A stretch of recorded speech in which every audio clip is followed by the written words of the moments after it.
What's up everyone, it's Q from Retro Q Gaming. You're going to see a little bit of a still image here just for maybe about 20 seconds or so, just while I explain the whole deal is. So real quick, if you're trying to avoid anything Persona 5 related in the sense of gameplay or cutscenes or anything like that, now is your chance to minimize this video or change to a different tab so you can still hear it, but avoid the actual footage. There's no major spoilers in it, but of course some people want to remain as cold as possible going into the game. Anyway, we're going to get into the actual footage now in 3, 2, 1, and let's go. Okay, so if you've been keeping up with gaming this year, there's obviously only really a couple of major releases so far this year. Resident Evil 7 was a major release.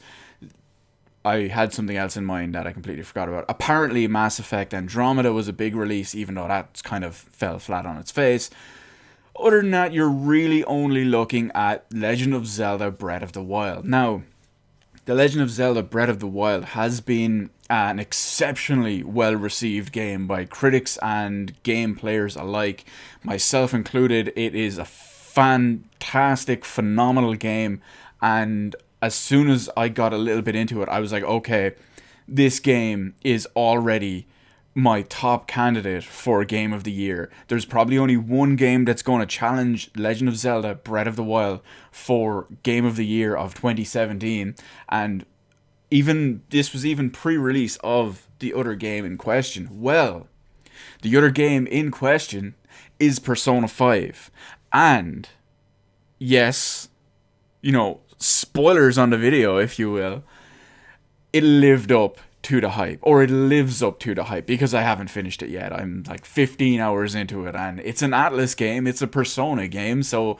I'm like maybe, oh god, I don't know, let's give it, I'm like 10% of the way through the game maybe. So anyway, what the deal is here is I was expecting, like many people, Persona 5 to be a fucking phenomenal game based on everything I've seen and experienced with the previous Persona games. I played Persona 4 Golden, and here is a perfect example. Is while my top 5 games of all time are basically all Super Nintendo role-playing games, as soon as I played and put a significant amount of time into Persona 4 Golden, a game that I only played in 2013, mind you, because it only released here in Europe in 2013. I know you can argue with the PS2 game of the original Persona 4, which I never got around to actually playing, but in 2013, when I played Persona 4 Golden, it was so good in basically every possible way that it instantly jumped into my top 5 games of all time. It's that good.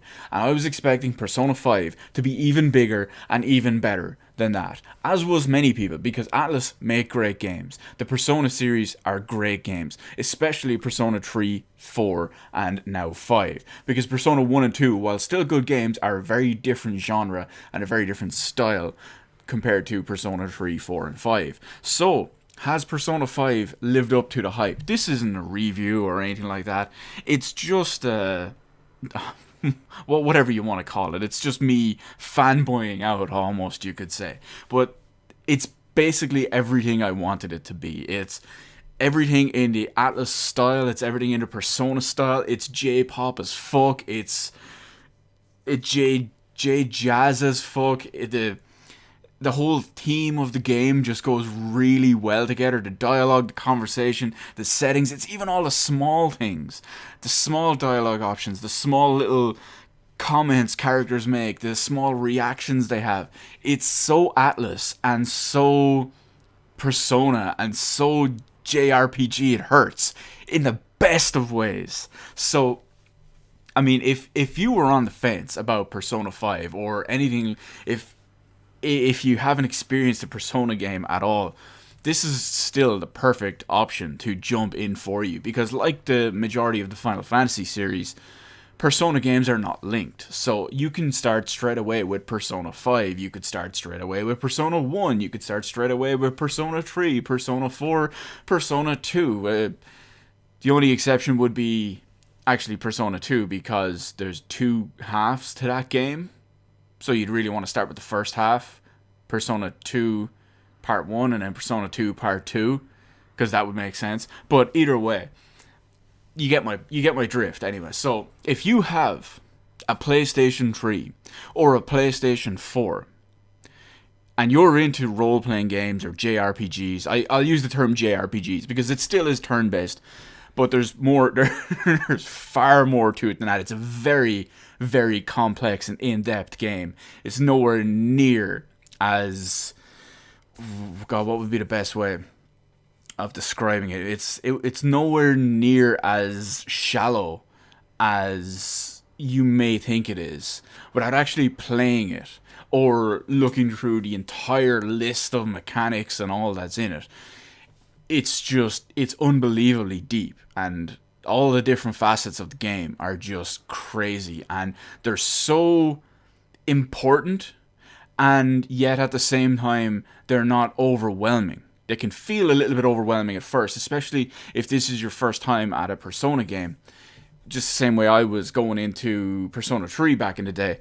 But my point is, if this is your first Persona game, if you do start to feel overwhelmed by the mechanics, and they start building up the tutorial, if you will, for the Persona games is usually very long.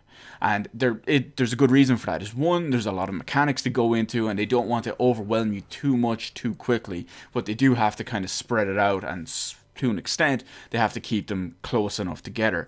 But at the same time, this is an 80+ hour game. I mean, I know Persona 4 Golden on the Vita, on my first playthrough, took me like 86 hours, 80 something hours.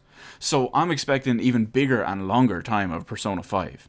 So you can see my point here. I mean, like 8 hours of tutorial, while still may, just straight away, when I say 8 hours of tutorial, that may instantly turn some people off, but that is not the case.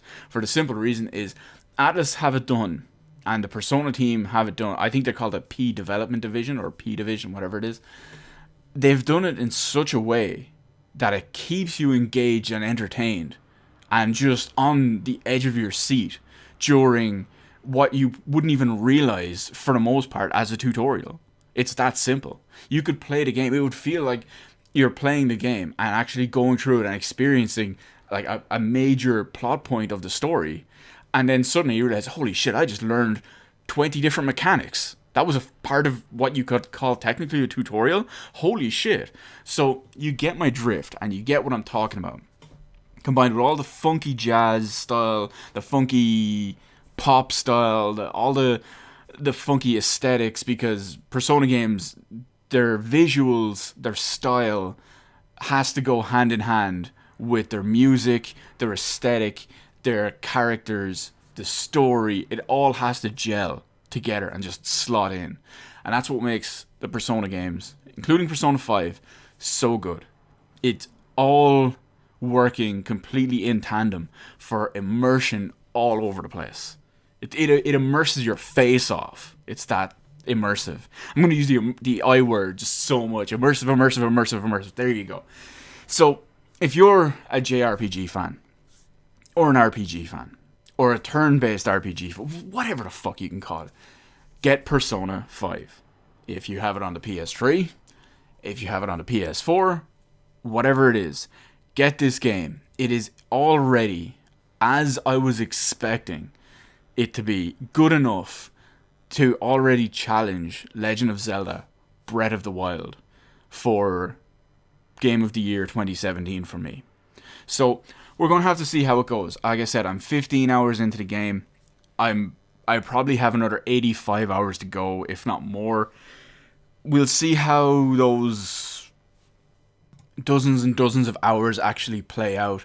I'm expecting them to be extremely high quality and extremely top notch.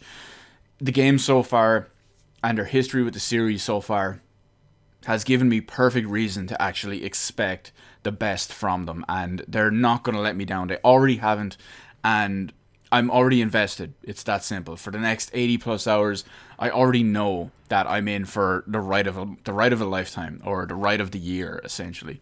So we'll see how it goes once I'm done with that. Expect towards the end of the year, when the usual, Game of the Year video comes out. Yeah, it's probably going to be like a 50-50 tie or like a 51-49 slide, and you could expect Breath of the Wild and Persona 5 to be two of the biggest games featured in there, and chances are one of them is going to win Game of the Year. So let me know your experience with Persona, not just Persona 5, but Persona 5 included, as well as any of the Persona series. You can be one of those people who is adamant that, oh, Persona can't be any good. It's a spin-off series to Shin Megami Tensei. It's like, yes, it is technically a spin-off series, but it's arguably better in my opinion. Now, do whatever you want. Hammer that keyboard to say I'm wrong. Hammer that keyboard to say I'm right. Whatever it is. Let me know all of that in the comment section below. Have you been playing Persona 5? Do you love it as much as I do? Do you think it's fan-fucking-tastic?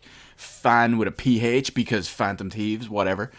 Let me know all of that in the comment section below. Hit the like button, hit the subscribe button. You can follow me on Twitter, details in the description below. Thank you for watching, and I will see you in the rest of the videos in my channel while I go back to Persona 5 for the next, well, I don't know, 2 weeks, 85 hours, 100 plus hours. Either way, it's going to be a fun fucking time. Peace.